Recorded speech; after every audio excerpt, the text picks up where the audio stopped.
Good morning and welcome to today's edition, or this week's edition of Council Matters. And with the Green Party conference coming up, we are delighted to have one of the newly elected Green Party councillors as our guest today, Councillor Francis Duffy. He represents the Greens out there in Rathfarnham on South Dublin County Council. So, Francis, Fáilte and welcome to Council Matters. Thank you very much. Francis, we start off with the obvious question. You've been out there on South Dublin County Council for nearly a year now. How are you finding it? Very interesting. I've been involved in politics since I was about 14, and I've been at every local election count since 1985. And I kind of thought I knew what politics was about, but the last year has definitely taught me a lot in the mechanics of how the council works, and that we're not in there actually, well, we are doing stuff, but we're there representing the people and taking opinion to the council, the council executive, to try and get things through and stuff. Yeah. Can I just, this is an observation, particularly from people I know within the Green Party. Generally speaking, I would have said the Green Party were quite an idealistic party. In other words, they didn't generally, you don't find that the Greens played politics terribly much the way your opponents might. Whereas if you have a look, particularly local government, it seems to be very administrative. It's very much, having the numbers to get your cause through or your case through. How do you find that those two? How do you find the marriage of those two issues, Francis? Well, I have to say I think I'm quite lucky in that I'm in the ruling group in the council. So I'm in an alliance, community alliance. There's Labour and Sinn Féin, so I'm on the kind of the power side of the council, if that makes any sense. I think if I have thought about it, if I was on the other side, would I feel downtrodden and subservient to how the council works? But I don't think it works that way. I think the council is quite open. There's no whip system within the council, so if somebody brings a motion to the chamber and they put the right backing behind it, the other councils get behind it and support it. So it's quite an open and fair council, South Dublin. So you're the establishment now? yeah. I don't know about that now. Yeah. Not quite. Moving on from that issue then, I'm very happy to admit I was wrong on this issue, but after the 2011 general election, when I was at the RDS for the count, and let's be honest, one would have said that the Green Party at that stage were down for the count. You made a surprising Lazarus-like resurrection right across Dublin. What do you attribute that to? I think first and foremost, hard work. I think we've discussed this, and we don't think there has been a green tide. I think that, it's down to a lot of hard work. We've got 12 councillors. In the past, we've had 13 councillors and 6 TDs at the same time. So it's been hard work and doing things on the ground where, as you were saying, idealistically, as an architect, I take ideas and I turn and procure them into something real. So I've used that kind of experience and knowledge as myself as a councillor in taking ideas or issues in the area I'm kind of based in, take it to the council even before I got elected to take things through the system. Yeah. Without being too controversial about it, I covered the Euro elections last year to a certain degree, and I would have said you've also got nominally a Green MEP, and that is Nessa Childers. In that sense of the word, that although she's not party affiliated anymore, a lot of what she was saying, I would have said, were from her days with the Green Party, and owed much more to her days with the Green Party than, say, her brief flirtation with the Labour Party. Yeah. Shall we say, is there any regrets in that regard then, or is there any likely entreaties back to entice Nessa back again? I haven't heard any, and I think she's made her own decisions, and no disrespect to her, she's probably been opportunistic and moved to where the vote's coming from. When the Greens were going down, she moved. When Labour were going down, she moved. Now she's independent. She may wear a green jacket, but she's not part of the Green Army, I suppose. Okay, fair enough. Yes, well, she has taken a couple of supporters as well with her, which is perhaps always a concern. But something that I was fascinated by, Francis, and I have to say this because I always like to. Politicians are politicians, but dare I say it, you're also humans as well. And something I was fascinated with is you're an artist, and I will, having had a look at your Facebook page, quite an accomplished artist. Thank you. Does that precede your interest in politics? No, I'd have to say, as I said, I was at my first count in 1985 in Carrickmacross, Monaghan, and I was painting back then. So they've kind of been, and the architecture as well. They've always been kind of there. Very structured art, I saw. Is that does the architecture feed it off has that? done. Yeah, they're kind of symbiotic in a way. That the a lot of my work, and from what I've studied as well, that the art out there,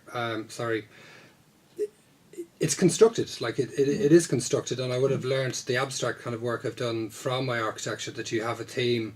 It's a bit like the ideas in politics. You have an idea, how do I make it happen? And you set about doing that. And as an architect, you're trained to work to whatever system it is you have to work to make something become real. Yeah. The reason why I raise this, and I say to people, is that Ireland has a lot of credibility in the arts over, in a whole range of fields, particularly music and literature and things like that. We're not really terribly well known for the visual arts. And do you think now that you're in, shall we say, in government, do you think that's an area perhaps we could look into? Is one way of putting it. I think a lot of artists are well supported. I know I was supported by Monaghan County Council when I asked for support. I think it's sad that they're taking away the artist exemption. I actually have had that, not that I've earned very much money for my art, but I have had it, and I find that a bit sad that there are some artists make a lot of money. Okay, if you're earning a lot of money, maybe you should pay tax on it, but if you're not earning very much and you're doing it for art's sake, then I think the exemption should be kept. I think the English legacy might be part of the problem architecturally as well, why we don't have a legacy of the visual kind of work. It's kind of because we were somewhat under the carpet, or whatever you want to put it. Oh, now you're getting into areas I get emotional about, in the sense that I don't think since independence we've necessarily produced great buildings, or buildings to compare with what we had under the Brits. I don't know. I'm going to jump in there quickly. Down on that one. And I'll get this right. The Bocconi Institute in Milan, Irish architects got World Building of the Year. Yeah, but no, I'm talking about in Ireland.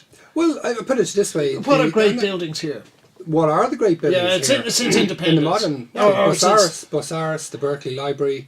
People might not like them because they're slightly intellectual kind of architecture for architects, but they are at the forefront of world architecture and what they were doing at the time. Oh, I agree entirely. Yes, yeah. So, but there is a lot of in the 80s when I was walking around as a student, probably more so the 90s. It was quite sad and scary. There was very little to inspire me in the city at the time. But since then we've done really well. Like one of a practice here won another competition. I'm not sure which Scandinavian country, and the part of the remit was the lowest energy use in the building. So we won that because while we did spend a lot of money, we did investigate and we increased our building regulations, partly thanks to the Greens. The buildings were built to a very high standard in the context of energy, etc., etc. So we won a competition purely based on our expertise, and the French, Ovarps informed me on this a few years ago, or I was at a lecture where they said the French government were employing Irish architects because we knew how to build in a sustainable way.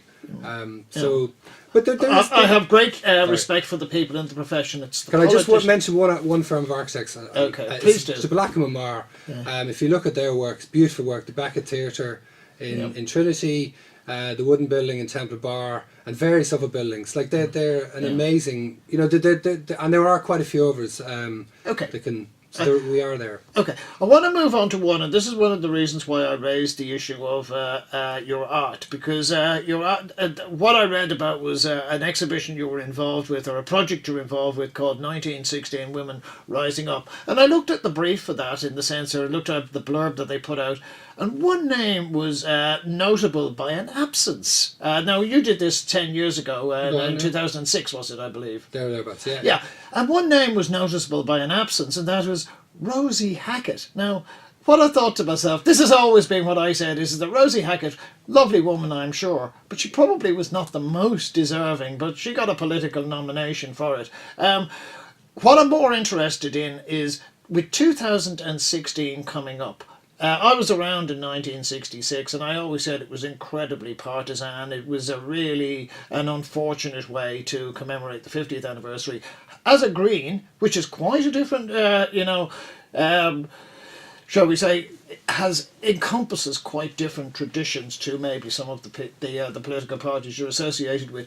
Do you see 2016, should it celebrate diversity in that sense of the word? Because 1966, there was no men there. There were no Protestants. There was no gays. There was a very monolithic view of Ireland. How do you feel we should approach the centenary then? I think that's happening regardless of politics. Mm-hmm. I think the media and the internet has changed the planet, and if you look in the 80s, where news didn't travel very fast and people didn't know very much, whereas now, tsunamis happen, disasters happen that you wouldn't have heard of 20 years ago, and I think that socially has happened as well, where other countries are fighting for various rights, and we're a small country, we're a very open-minded, I would say intelligent kind of race, and would have a broad way of looking at things, and I think we're quite accepting of anything that goes. There would be far right people out there, but I would think that it's just happening by itself. Okay. Okay, I will just declare a plug. I am having great, shall we say, difficulty interesting the powers that be in acknowledging the contribution of Irish Jews to 1916. I will just, and they were considerable. Okay. Yeah. You'll have to educate me on that. Okay, I will come back to that one. Let's move on anyway. You've got the conference coming up. Yes. What's the role of the conference within the Green Party? Because often you find in one party, well, we'll pass a motion and then come the election we'll do something else. The Green Party I've always seen as much more consistent in terms of the conference being democratic and policy setting. Well, it does. Any motion that goes forward and voted on becomes party policy, and the only way you can change that policy is through the NEC or the National Council, where you can bring it back up if you want to change it. So I think it's also a place where we come to meet each other, and once a year the whole party comes together, and others come to see what we're doing and what we're about. So there are other things around the motions that are there. Are all the offices up for grabs at this point in time, or is that done separately? As in, like, the shadow? Well, as I said, the offices within the party. I think at the moment they're. I'm not sure if they're fixed, but they're not. They wouldn't be voted on, as far as I know, at council or at the convention. Okay. Yep. You've got you've certainly got one of the very interesting motions that's coming up. Tell us about that one, Francis. It's about rainwater harvesting. Yeah, well, it kind of came through the development plan, and which we're working on at the moment in South Dublin County Council, and with all the issue about water, etc., and conservation, and or the lack of it, and the fact that we've a flat rate doesn't help anybody conserve any water. It doesn't inspire them to anyway. So, as an architect, we have to, if you put in a plan application, you have to not necessarily conserve water, but you have to retain it. And I don't want to get too technical, but there is a standard in the council or in a planning application where you have to comply with SUDs, at least in Dublin, where you have to retain rainwater so it doesn't flood the rivers, etc., etc. So that's a standard. In the regional planning guidelines and in the county council, it does refer to rainwater harvesting, and it says we will support same, but it doesn't actually look to make it a standard, and there's a British standard that you can comply with. So I put forward a motion which was passed by all of the councillors, kind of backed it, that South Dublin County Council might become the first council to implement this standard, where any building that's built from now on will retain surface water, rainwater essentially, and therefore reduce the burden on the drinking water that we are flushing down the loo, 50,000 litres a year, or a perfectly good drink of water we flush away. So if you can use rainwater to do that, it's going to save you money as a water person paying for your water. There's also the larger scenario that there's this option of trying to pipe water from the Shannon. If this is implemented and goes through, and other councils can come behind it and do the same, then you're beginning to reduce the demand on the fresh or the drinking water that we do require. So it's saving people money, it's reducing the burden on the infrastructure that we have, and all around you're kind of saving, and it's kind of a no-brainer, really. Okay. You talk about a standard, and this is what I'm interested in, because out where I am, and you probably find that it's common in a lot of the middle class areas, we're one of the few houses that have actually got a front garden. Everybody else has paved their front gardens because they've got at least one or two cars. Now, it seems to me that a lot of the rain water that we're getting is actually running off. So I'm just wondering, how does that equate with that standard, and how is that standard actually applied? At the moment, regardless of that standard, you have to get planning permission to put a hard surface on your front garden now anyway. You can't just do it, you have to get permission. Okay. And if you are doing it, it has to be a permeable surface. Therefore, the water goes back into the ground as it would do naturally. So the suds, what I was telling you about earlier on, where if you extend today, you have to put in effectively a hole in the back garden, the water goes into it and it slowly dissipates, as it would naturally. And a lot of you'd see it on motorways as well. They've got, in the new motorways, where you've got these kind of small lakes beside the motorways, and you wonder, what are they for? Well, they take the surface water off. It then is slowly seeps back into the land effectively, and the sun and the air purifies it, so it cleans it naturally. It's just a very simple, there's no mechanics involved. I would argue that with the amount of cars that have come, say, in the last 30 years, I'm not against cars. I have a car, and we have two actually, but we have cars, we have to get to work, etc. But by paving your front garden, and if you multiply that by 1 million, that's a lot of hard surface, and that's a lot of water runoff. Indeed. And because of the legacy of how we originally travelled by boat, most of our cities are based around rivers, and therefore and the medieval at the centre. And if you're going outside, paving everything, all the water's coming into where it wants to get out to the sea, and you get floods. Yeah. Now, it's not your area, but I grew up in down in Ballybock, and the Tulka was at one end of the road where we are. Now, except for the major flood in 1954, I'm showing my age here, but that was because a railway bridge collapsed and effectively created a dam. We never had floods in that part of the world. Now, some people are saying it's because of upstream development. Other people are saying it's because of the drains aren't getting cleaned out. But my understanding is that it's almost impossible to get flood insurance or in that part of the world.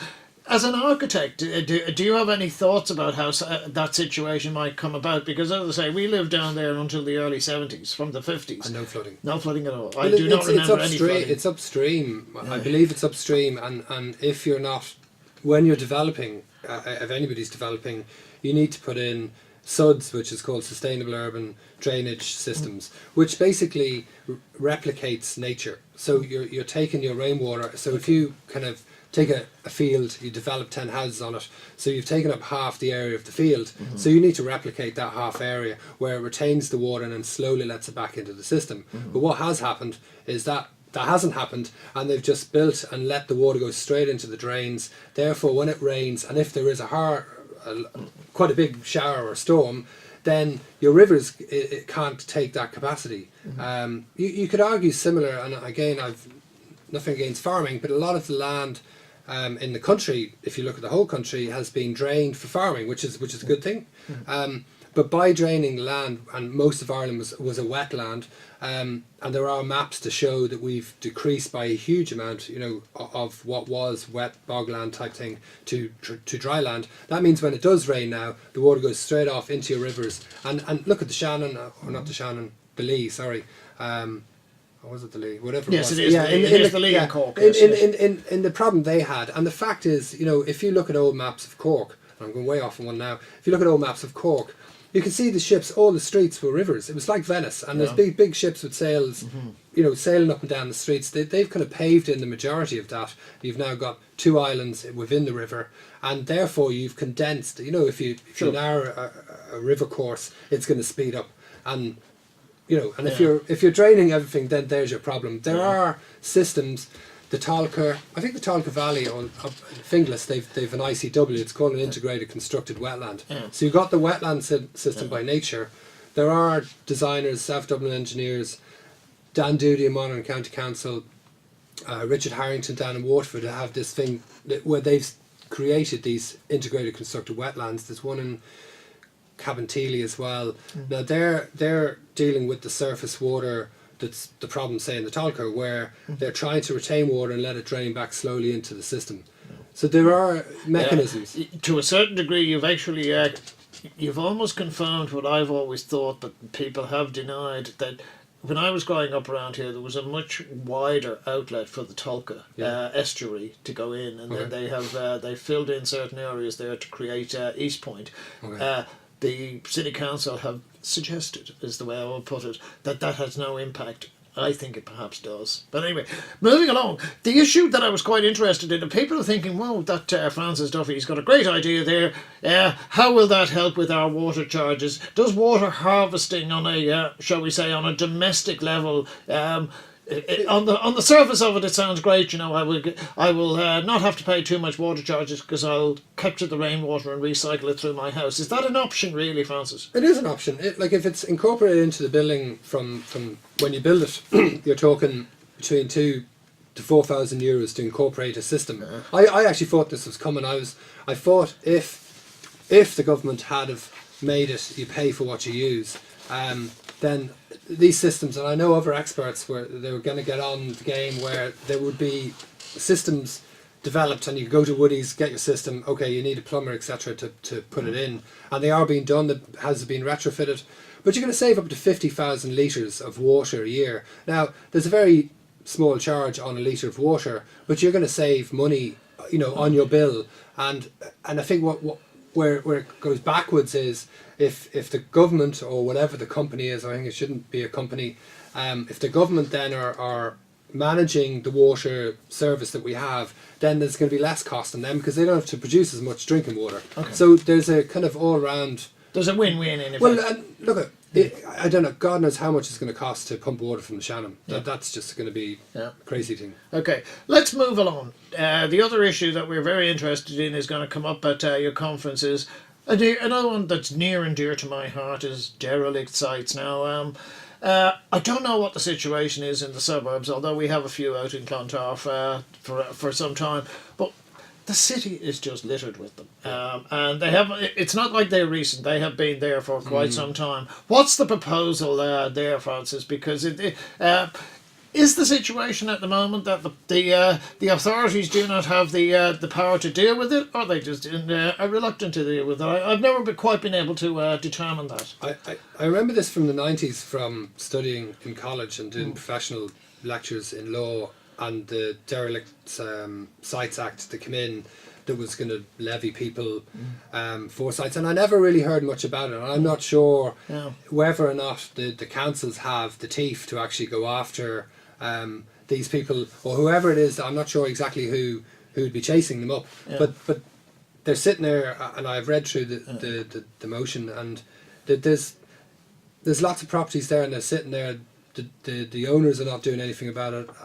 As Kieran Cuff has said, that they're waiting for the property market to go back up, and maybe then they'll look at it. But I'm sure there's probably houses there since the 60s that haven't been touched, and that's a lack of will by the local authorities, I would assume, to chase them down. Yeah, well, there's several issues that I've seen, and there's the ones that are just unsightly. We've got one. It's an old hockey pitch out in Clontarf. It's just overgrown. That's unsightly. But you've got one you'll see if you're going back into town on Amiens Street. That looks dangerous. And if you're up in Bolton Street, where I think you are, there's one just around the corner opposite the outhouse. It's on the island between Capel Street and Parnell Street. Okay. And that has been like that for several years. Now, when I took it up during the council election, people said, I got various political answers. Oh, one, it was fixed. Two, we don't have the authority to do that. And three, it's very difficult and it's a cumbersome process. And all along, I was getting the impression that politicians don't want to deal with this. And I thought, that's not, Well, do we have to kick up a fuss, I suppose? I'm not sure what. Again, I'm sorry, I don't know, but I'm not sure what the council's remit is in relation to. There's a levy there, 3% levy on the property at the moment. Now, you would think if that's been charged, that you're not going to sit in it and let that money, and or are they getting it? Is it being paid? I don't know. I think there's as you probably know,